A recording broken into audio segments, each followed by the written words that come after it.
Item ಯಾವುದೇ ಇರಲಿ try ಮಾಡಿ ಆಚಿ ಚಿಕನ್ ಮಸಾಲಾ. ಇನ್ನು ಆನ್ಲೈನ್ ಕ್ಲಾಸ್ಗೆ ಆದ್ಯತೆ ನೀಡಿ ಅಂತೇಳಿ ಪ್ರಧಾನಿ ಮೋದಿ ಕರೆ ಕೊಟ್ಟಿದ್ರಲ್ಲ, ಆ ಕರೆಗೆ ಸಂಬಂಧಪಟ್ಟಂತೆ ಖಾಸಗಿ ಶಾಲಾ ಆಡಳಿತ ಮಂಡಳಿ ಅಸಮಾಧಾನ ವ್ಯಕ್ತಪಡಿಸಿದೆ. ಆನ್ಲೈನ್ ಕ್ಲಾಸ್ ಮಾಡಿ ಅಂತ ಹೇಳಿರೋದು ಆಘಾತಕಾರಿ ವಿಚಾರ. ಮಕ್ಕಳು ಶಿಕ್ಷಣ ಕಲಿಬೇಕಾಗಿರೋದು ಶಾಲೆಯಲ್ಲೇ ಹೊರತು ಮನೆಯಲ್ಲಿ ಅಲ್ಲ. ಸುಂದರವಾದ ಬದುಕನ್ನ ರೂಪಿಸಿಕೊಳ್ಳೋದಕ್ಕೆ ಶಾಲೆ ಬಹಳ ಮುಖ್ಯ. ಆನ್ಲೈನ್ ಕ್ಲಾಸಸ್ ತೆಗೆದುಕೊಳ್ಳಿ, ಆನ್ಲೈನ್ ಕ್ಲಾಸ್ ಮಾಡಿ ಅನ್ನೋದು ಆಘಾತಕಾರಿ ಸಂಗತಿ. ಶಾಲೆಯಲ್ಲಿ ಎಲ್ಲಾ ರೀತಿಯ ಕಲಿಕೆಗೆ ಉತ್ತಮ ವಾತಾವರಣ ನಿರ್ಮಾಣ ಆಗಿರುತ್ತೆ. ಅಂತ ಶಾಲಾ ವಾತಾವರಣ ತಪ್ಪಿಸಿ ಆನ್ಲೈನ್ ಕ್ಲಾಸ್ ಮಾಡೋದು ಸೂಕ್ತವಲ್ಲ. ಕೋವಿಡ್ ವೇಳೆ ಆನ್ಲೈನ್ ಕ್ಲಾಸ್ನಿಂದ ಗುಣಮಟ್ಟದ ಶಿಕ್ಷಣ ಸಿಕ್ಕಿಲ್ಲ. 2 ವರ್ಷ ಮಕ್ಕಳ ಕಲಿಕೆಯಲ್ಲೂ ಪ್ರಗತಿ ಕಾಣಲಿಲ್ಲ.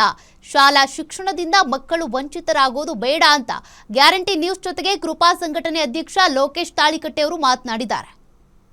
ಮಾನ್ಯ ಪ್ರಧಾನಮಂತ್ರಿಗಳು ನಿನ್ನೆ ಒಂದು ಸ್ಟೇಟ್ಮೆಂಟ್ ಅನ್ನು ಮಾಡಿದ್ದಾರೆ. ಸೊ ಅದು ಜನಗಳಿಗೆನೆ ಬಿಟ್ಟಿದ್ದಾರೆ, ನಿಜ, ಅದು ಒಪ್ಕೊಳ್ತೀವಿ.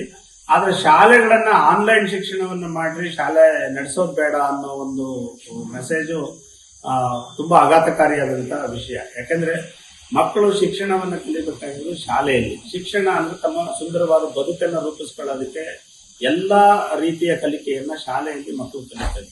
ಸೊ ಅಂತ ಶಾಲಾ ವಾತಾವರಣವನ್ನ ತಪ್ಪಿಸಿ ಆನ್ಲೈನ್ ಶಿಕ್ಷಣವನ್ನ ಕೊಡ್ಬೇಕಾಗತ್ತೆ ಅನ್ನೋ ಮಾತಿದೆಯಲ್ಲ, ಅದು ಖಂಡಿತ ದೊಡ್ಡ ಆಘಾತಕಾರಿಯಾದಂತಹ ವಿಷಯ.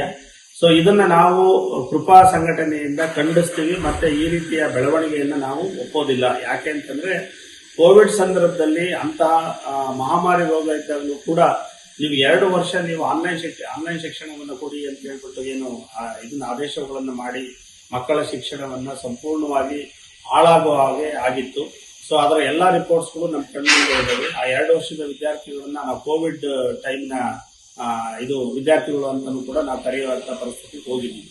ಸೊ ನೀವು ಬೇರೆ ವಿಷಯಗಳನ್ನ, ಪೆಟ್ರೋಲ್ ಮತ್ತೆ ಡೀಸೆಲ್ನ ಕಾರಣವನ್ನ ಇಟ್ಕೊಂಡು ಬೇರೆ ವಿಚಾರ ಕೇಳಿರೋದನ್ನ ನಾವು ಸ್ವಾಗತ ಮಾಡ್ತೀವಿ. ಆದ್ರೆ ಎಜುಕೇಶನ್ಸ್ ವಿಚಾರದಲ್ಲಿ ಯಾವುದೇ ಕಾರಣದಿಂದ ಮಕ್ಕಳಿಗೆ ಶಾಲಾ